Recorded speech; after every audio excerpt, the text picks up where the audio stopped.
जुलाई 2010 को बोइंग ने एम किया था कि स्टारलाइनर रेडी हो जाएगा क्रूड मिशंस के लिए 2015 तक। हालांकि 2021 खत्म हो चुका है और कोई भी पता नहीं है स्टारलाइनर कैप्सूल का। हालांकि प्रोग्राम की लाइफ टाइम में नासा ने $4.2 बिलियन उसमें डाले, मगर स्टारलाइनर जो है सिंपली डिले आफ्टर डिले और फेलियर आफ्टर फेलियर देखता जा रहा है। मीनवाइल स्पेसएक्स पहले ही स्टार्ट कर चुका है कंप्लीट करना क्रूड मिशंस क्रू ड्रैगन के साथ। तो आखिर बोइंग के स्टारलाइनर के साथ क्या हो रहा है? स्टार्टिंग ऑफ चलिए देख लेते हैं ओरिजिन्स और एवोल्यूशन के स्टारलाइनर के लिए। ये सारी चीज़ें 2010 में शुरुआत हुई जब नासा ने अनाउंस किया कमर्शियल क्रू प्रोग्राम वो जो है वो रिटायर करने वाले थे स्पेस शटल को। तो इसकी वजह से ऑल्टरनेट ढूंढ रहे थे क्रूज को आईएसएस भेजना अमेरिका से। बोइंग इनिशियली $18 मिलियन की फंडिंग ली 2010 में। उसने ये फंडिंग जो है ड्राफ्ट करने में डिज़ाइन और कंसेप्ट और बेसिकली नया crude space craft on board लाने के लिए। और इस इनिशियल फंडिंग के बाद नासा ने एक और $93 मिलियन की फंडिंग बोइंग में डाली 2011 में। ये पैसे जो है रिफाइन करने में प्रोटोटाइप्स को और पिच करना बेस्ट सोल्यूशन को नासा के लिए था। और इस सेम टाइम नासा जो था बाकी ऑर्गेनाइजेशन जैसे स्पेसएक्स, ब्लू ओरिजिन और सियरा नेवाडा कॉर्पोरेशन को भी फंड कर रहा था। नासा ने इन सारी कंपनीज को टास्क दिया अपना खुद का क्रूड स्पेसक्राफ्ट मॉड्यूल या part of a potential spacecraft को डेवलप करने के लिए। फॉर इंस्टेंस ब्लू ओरिजिन को $22 मिलियन मिले थे बायोनिक नोज को डेवलप करने के लिए, स्पेसएक्स को $75 मिलियन मिले थे क्रू ड्रैगन को डेवलप करने के लिए और सियरा नेवाडा कॉर्पोरेशन को $80 मिलियन मिले थे ड्रीम कैचर डेवलप करने के लिए। ये चीज़ जो थी ये कही गई थी कि बेस्ट डिज़ाइन जो है वो क्वालिफाई होंगे next stage of commercial crew programme में और ज़्यादा फंडिंग के साथ मिलेगी उन्हें। मगर जैसा कि आपने नोटिस किया होगा शुरुआत से ही बोइंग को ज़्यादा फंडिंग मिली बाकी कॉम्पिटिशन से। बोइंग जो था वो एक कंपनी थी जिसे $100 बिलियन से ज़्यादा की फंडिंग मिली थी और ये गैप बड़ा होता गया समय के साथ। हालांकि ये अनफेयर साउंड कर सकता है मगर ये सेंस बनाता है क्योंकि बोइंग जो थी सबसे एस्टेब्लिश्ड एयरक्राफ्ट मैन्युफैक्चरर थी उस ग्रुप में से। तो ये सेंस था नासा के लिए बनाना हैच करना अपनी बेट्स बोइंग के साथ। और सून इनफ बोइंग जो है वो स्टारलाइनर को लैंड करा चुका था और $460 मिलियन 2012 में ले चुका था। मगर वो अकेले विनर्स नहीं थे। सारे मेन कंपनीज में जो पैसे कमाई थी उसमें से सियरा नेवाडा ने $215.5 मिलियन, स्पेसएक्स ने $440 मिलियन, ब्लू ओरिजिन भी क्वालिफाइड हुआ था पैसे जीतने के लिए। मगर उन्होंने डिसाइड किया कि वो विनिंग्स को टर्न डाउन करेंगे और फंडिंग लेंगे जेफ बेजोस से। एनीवेज अगले 2 सालों तक जो बची हुई कंपनीज थी वो बहुत सारे टेस्ट और सर्टिफिकेशन ले रही थी जो नासा को ज़रूरत थी। और नासा जो था वो जज कर रहा था इस डेटा को इन टेस्ट से और कैपेबिलिटी को देख रहा था स्पेसक्राफ्ट को किसे चूज़ करना चाहिए फाइनल 2 विनर्स में। जैसा कि हमें पता है विनर्स जो थे वो बोइंग और स्पेसएक्स थे। बोइंग जो था वो $4.2 बिलियन और स्पेसएक्स जो था वो $2.6 बिलियन जीता था। बोइंग जो था वो क्लियरली फेवर किया गया था इस पॉइंट पे और चीज़ें स्मूथली प्रोग्रेस कर रही थी 2016 तक।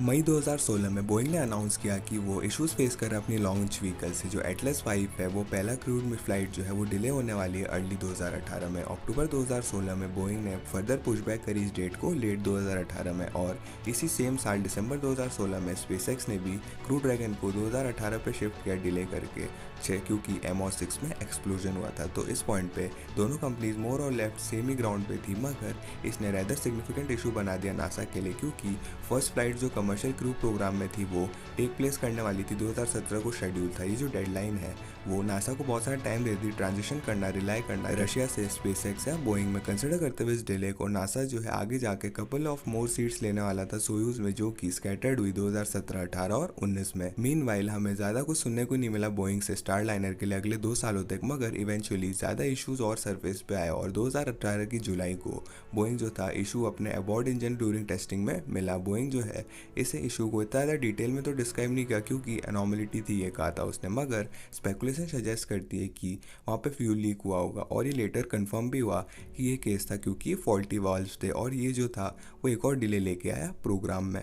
पहला अनक्रूड मिशन पुशबैक कर दिया गया अप्रैल 2019 में और पहला क्रूड मिशन पुशबैक कर दिया गया अगस्त 2019 में। और अप्रैल 2019 तक जब तक आया बोइंग ने अनाउंस किया कि अनक्रूड फ्लाइट जो है वो अगस्त 2019 तक डिले हो चुकी है और क्रूड फ्लाइट जो है 2020 तक होने वाली है। इस पॉइंट पे ऐसा लग रहा था कि डिले पे डिले होता जा रहा है और जो है कुछ भी आगे चीज़ें नहीं बढ़ रही। मगर फॉर्चुनेटली चीज़ें बदली मई 2019 में और मई में स्टारलाइनर जो है सक्सेसफुली कंप्लीट किया मेजर टेस्ट को जो कि part 2 their first orbiter test flight को खोला। जो इकलौता टेस्ट बचा था ऑर्बिटल फ्लाइट का वो था अबॉर्ट टेस्ट जो बोइंग था वो आगे जाकर अबॉर्ट टेस्ट किया उसने नवंबर 2019 में। अनफॉर्चुनेटली एक पैराशूट नहीं खुला 3 में से टेस्ट के दौरान। हाउएवर 2 पैराशूट्स तो खुले, वो मोर देन इनफ थे सेफली लैंड करना स्टारलाइनर को। तो जो टेस्ट है वो एक सक्सेस कहा गया माइनर फेलियर के बजाय। बोइंग जो है वो आगे बढ़ के अपना पहला ऑर्बिटल टेस्ट करता है 1 महीने बाद दिसंबर 2019 में। हालांकि पूरे टेस्ट के दौरान हमें बहुत सारे सॉफ्टवेयर एरर्स और मिसहैप्स देखने को मिले। सबसे पहले तो एक टाइमिंग एरर जो है वो स्टारलाइनर के थ्रस्टर को ज़्यादा फ्यूल कंज्यूम करने में मदद कर रहा था जितना एक्सपेक्टेड था,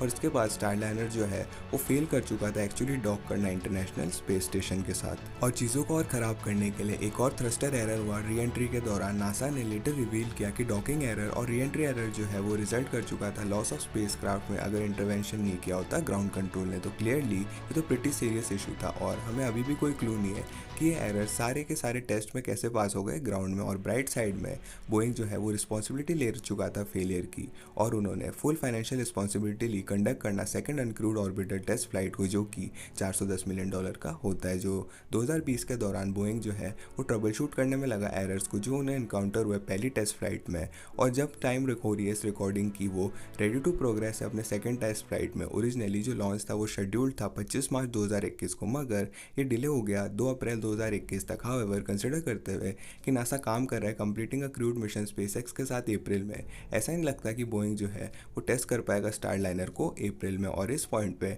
हमें लॉजिस्टिकल और टेक्निकल डिलेज देखने को मिल रहे हैं।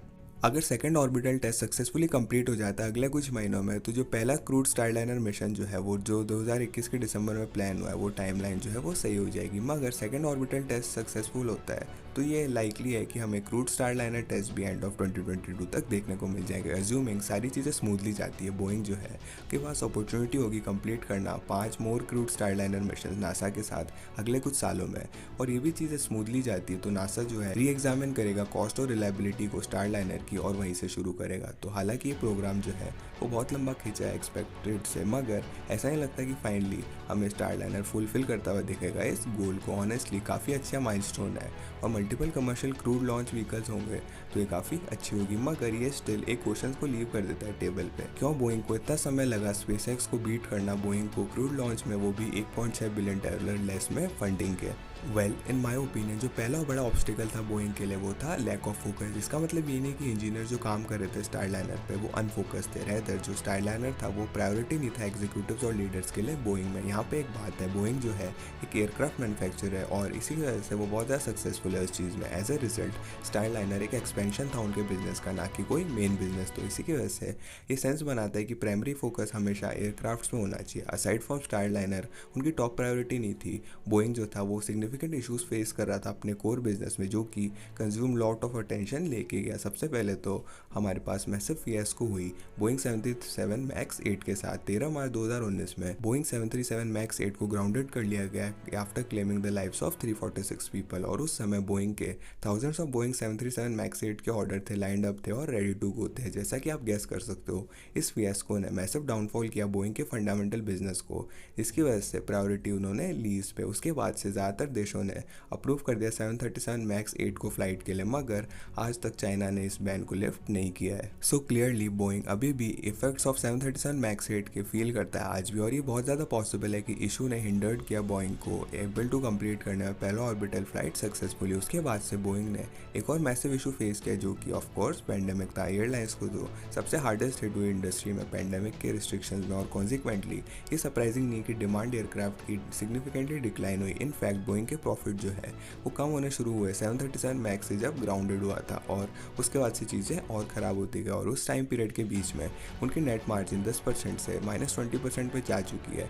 ये ट्रांसलेट करता है ड्रॉप इन नेट इनकम को positive $10 billion per year to और नेगेटिव $11 बिलियन पर ईयर। और मुझे नहीं लगता कि इस बारे में और कुछ ज़्यादा कहना चाहिए बोइंग के फाइनेंशियल सिचुएशन के बारे में।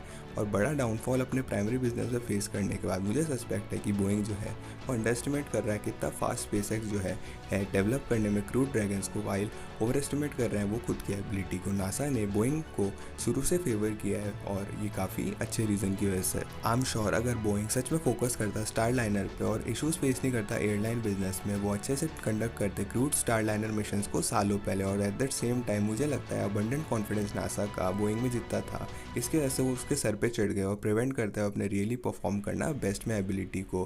जैसा कि हमें पता है definitely not a lack of ability है जिसकी वजह से रफ पाथ हुआ स्टार लाइनर के लिए। आपको क्यों लगता है स्टार लाइनर के इतने मेजर इश्यूज़ है, कमेंट करके ज़रूर बताना। इस वीडियो को लाइक भी कीजिएगा अगर आप स्टार लाइनर के फाइनली कंप्लीट होते हुए देखना चाहते हो क्रूड मिशंस को, और साथ ही साथ हमारे डिस्कॉर्ड कम्युनिटी को ज्वाइन कीजिएगा फ्यूचर वीडियो आइडियाज़ देने के लिए, और चैनल को सब्सक्राइब कीजिएगा बाकी क्वेश्चंस लॉजिकली आंसर देखने के लिए। मैं था चिरंजीव, मैं मिलता हूँ आपसे अगली वीडियो में।